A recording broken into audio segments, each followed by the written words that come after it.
കഴിക്കാൻ എന്താ വേണ്ടത്? ഫുഡ്. അതെന്ത് വേണോന്ന്? ഫസ്റ്റ് ഒരു ചായ. Green tea? കിണ്ടിയിൽ വേണ്ട, ഗ്ലാസ്സിൽ കിട്ടത്തില്ലേ?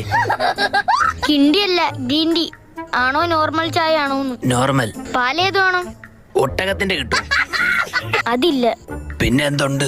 പശുവിന്റെ പാലുണ്ട്. പിന്നെ എന്തിനാ ഏത് പാല് വേണമെന്ന് ചോദിച്ചത്? മെനു നോക്കിയോ? നോക്കി. എന്നെ കണ്ടില്ലെന്ന് തോന്നുന്നു. അതിനു മുന്നേ ഞാൻ കേറി, ഇല്ലെങ്കിൽ അവനോട് മേടിച്ചു കൊടുക്കേണ്ടി വരും. ഭയങ്കര തീറ്റ. ആര്? മനു. മനു അല്ല, മെനു നോക്കിയോന്ന്. അതെന്തോന്നു? ഇവിടെ വെച്ചിരുന്ന മെനു എവിടെ? മറ്റേ പപ്സിന്റെ ഒക്കെ പടമുള്ള പേപ്പറായിരുന്ന. ആ, അതെവിടെ? അയ്യോ, അത് കൈ തുടയ്ക്കാൻ വെച്ചിരുന്നല്ലേ? ആ വേസ്റ്റ് ബോക്സിലുണ്ട്. എന്താ കയ്യിൽ? ഷേക്കപ്പ് സർ. ആഹാ. വണ്ടി കട്ടറിയാടുമ്പോ ഭയങ്കര സൗണ്ട്. കഴിഞ്ഞ വർഷം വർഷാപ്പിൽ ചോദിച്ചോ പറഞ്ഞ് ഷേക്കപ്പ് സർ ഓടിച്ച് വെച്ചാൽ മതിയെന്ന്. അത് മേടിച്ച് കയ്യിൽ വെച്ചേക്കാനല്ലോ പറഞ്ഞത്. വണ്ടിയിൽ ഫിറ്റ് ചെയ്യണം. അത് പറഞ്ഞില്ലടേ. കഴിക്കാൻ ഷേക്കപ്പ് സർ അല്ല, ഷേക്ക്